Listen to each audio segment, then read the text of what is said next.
last presentation is about TikTok growth for businesses and individuals in the AI era. And it's by Mathilde Hoy. Mathilde, I'm very happy that you're here. She had a delay in her flight because Copenhagen is snowed in, or at least it was trying to get fully snowed in. But she's here. She made it. Round of applause for First, Mathilde is an industry-leading expert with social search and TikTok SEO expertise, with numerous appearances at different conferences, webinars, podcasts, live streams, everything. She has done it. She has previously spoken at Brighton SEO, which is where I watched her presentation first, and I was blown away, no pressure. You have to do even better today. She has Search and Stuff Antalya, Performance Conference in Oslo, SEO Day in Denmark, and so on and so on. And fun fact about her, she is my personal hero because she has 53 tattoos and she is proud to say that she likes almost all of them. Thank you. I have a very ugly shark here. That's the only one I don't like. So TikTok growth. First of all, before we dive into TikTok as a platform, I just want to set the scene a bit. Because if we go back some years, the way we used to search was very basic. It was on desktop, it was text-based, and it was in the traditional engines. Where when we look at it today, it's an ever-evolving ecosystem with a lot of different platforms and a lot of different channels that we have to take into account. The two forces that we have that are driving this new search behavior we're seeing are primarily Gen AI and machine learning changing the way the traditional engines are working. So having AI overviews coming into play and AI mode as well. And then we have search behavior taking place in new environments and new platforms. So on TikTok, for instance, or Reddit and platforms like that. When users are choosing which platform to search on, they are choosing based on which platform they trust the most. And they're also very attracted to platforms that offers personalization. And that's why we can say that personalization increases the feeling of trust. Users are expecting this very bespoke and personalized feed, and this is what Google was not previously delivering sufficiently before getting AI overviews in AI mode, and that is why we are seeing the shift in the behavior. Search has changed, so has the funnel. Usually when we talk about search, we have very low funnel traffic. It comes into the website and it converts. But now we can actually put the different types of searching into the funnel as well. So when we talk about awareness, we have social search. People go onto the social platforms, they search for different stuff or just take in the feeds that they're getting, either doing it passively or actively.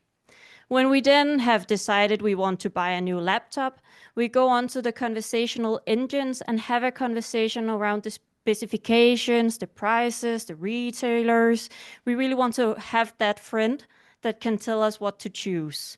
And then when we are ready for it, we go into either the brand website or retailer websites and actually convert or find a local store that we can visit. So when talking social search and those platforms in general, we need to keep in mind that the content we're serving is bite-sized, it has to be thumb-stopping, and it has to be shareable as well. Because social search is many different things, but today it is TikTok. So TikTok is the main driver of search or social as search, because since it came into the market, you could say in 2019, it has really been doing lots of different things to make themselves more search engine-like. But to succeed as a creator in this environment, you must know the algorithm and you must know that it works as a recommendation system. So depending on the interactions you're getting on videos, the liking, the comments, the saving, and the sharing, the information you're putting into the videos, the captions, the descriptions, the on-screen text, and the voiceovers is all going to impact what the algorithm shows. This also goes for the device and account settings, so the language you're speaking, the country you're based in, also plays into what it shows. So when I landed in Bulgaria yesterday, my For You page completely shifted. I'm now seeing still English content, luckily, but from Bulgarian creators instead, because that is more relevant for where I'm at right now. Then lastly, the most important metric is the view time. You need to make sure that you're hooking your audience within the first 2 seconds, because if you're not doing that, then you have lost them forever. And it's all about the points. So depending on the interaction you're getting, the feed is gonna give it points. And what it's gonna do when you first post your content is show it to around 300 users. Then depending on the traction you're getting, it's gonna push it out to 1,000 users. And then it's just gonna keep on going. And then you maybe have a viral video in the end, but that is not something we're optimizing for, because that is just a unicorn, really. So, if you're not convinced yet, why should you use your time on TikTok? In Denmark, we actually did a survey in January where we looked into, I think, 1,000 user search behaviors between the ages of 15 and I think 70 or something. So very broad, not just Gen Z. And what we could see was that it was only 50% that would choose Google for all of their search needs. So regardless of them searching for hair or finance or health or anything really, it was only 50. And I would imagine if we go a couple of years back, that number would have been like 98%. 15% would have chosen a chatbot, and 11% would choose TikTok for all of their queries. And Denmark is quite a small country. So imagine how this looks in the UK or in the US, which are more mature markets. That's crazy, really. So, how do you get started? When you create TikTok and go onto the platform, the first thing you need to do is just do some social listening. You need to know what is working for other people so you can tap into that as well. It is not like any other social media platform, and that is extremely important to keep in mind. Then you can utilize the hashtags and the search function, so deep diving into what works and which topics are very popular. That is very handy to dive into that at first.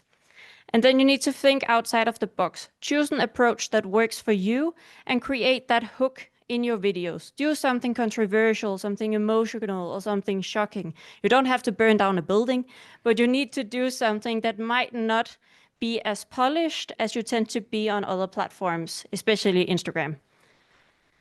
So now you're ready to create. The first thing you need to do is to find your primary keywords, tap into some related keywords as well, and get creative. Create videos for all of it. Not that they have to align on your profile. If you want to create a video around cars and also want to create a video around corporate talk, you can most certainly do that, because the car video is going to find its way down to the car talk, and the corporate video is also going to find its way down to the corporate talk. It doesn't matter. It just has to be optimized to get into that rabbit hole.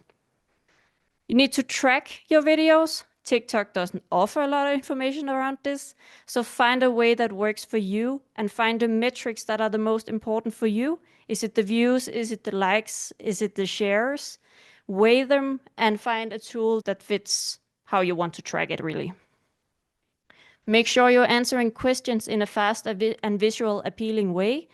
Not that it has to look polished. It just has to be a granular video that you don't like looking at, really. And remember that ordinary people are more trustworthy than a brand trying to sell something. And this is extremely important. You're not selling anything on TikTok, you're just sharing your knowledge. And what about AI? I have one question for this on TikTok. Have you seen any animals doing weird stuff lately? This is the extent of how we see AI in TikTok today, I would say. Because when I scroll through my For You page, which is a few days old on this video, but there isn't a lot of AI content in my For You page. If there were, it is the type of animal videos that you saw before. But that is not something you can really tie to a brand, I would say, because it's not reflecting the sender. It's just fun content, really. So real content is still king, but AI can aid you in different things, editing, for instance. So your captions, your sound choices, your auto cutting, your just enhancements if you want filters and stuff like that is where AI comes into place. CapCut is the preferred video editing tool for TikTok. It is owned by TikTok, so that's why. And they have some AI capabilities.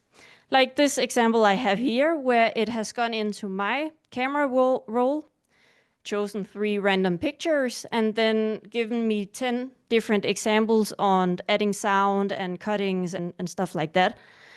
And in this case, it works extremely well because it's 3 images from the same vacation. So one of my boyfriend, one of some delicious Italian food, and a pool.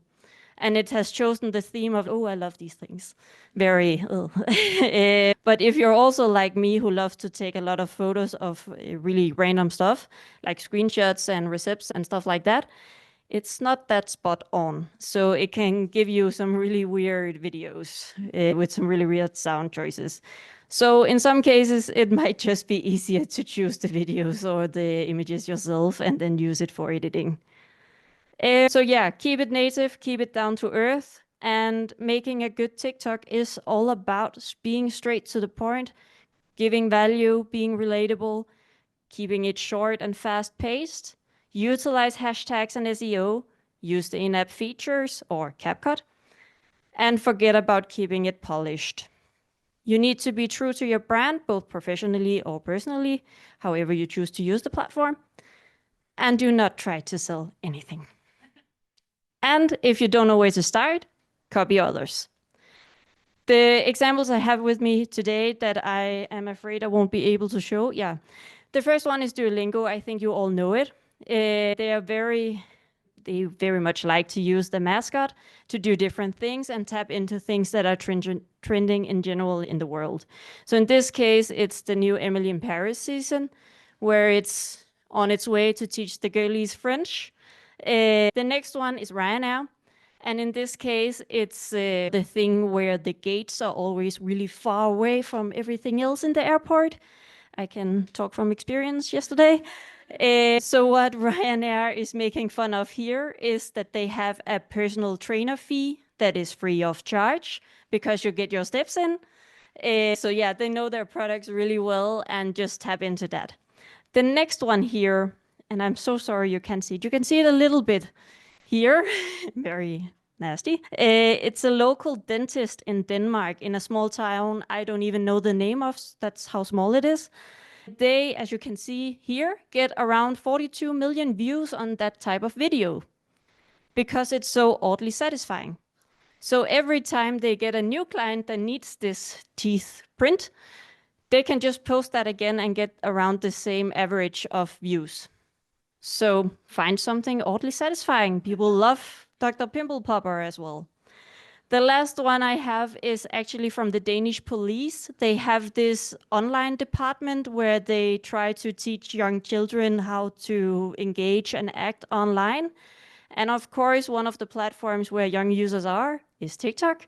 So to engage with that community, they are utilizing TikTok. And in this case, it was for the 1-year birthday on the platform where they did a TikTok dance, of course. And it's very fun because when you think of the police, it's a very polished institution that you wouldn't think of going online and do TikTok dances. So they're extremely fun to follow and actually just got nominated for a social media award in Denmark as well. Yeah, they're funny. So your key takeaways from this presentation should be that when you go onto TikTok, you need to build a presence. You need to tap into what is already trending. You need to try different things and keep it down to earth.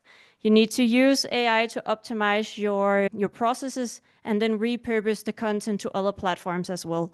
You can most definitely take TikTok videos and flood them out to YouTube Shorts and Instagram Reels. You can't do it the other way around though. But that makes it easier to just optimize for multiple platforms at once. That was all I had with me today. Thank you so much for listening.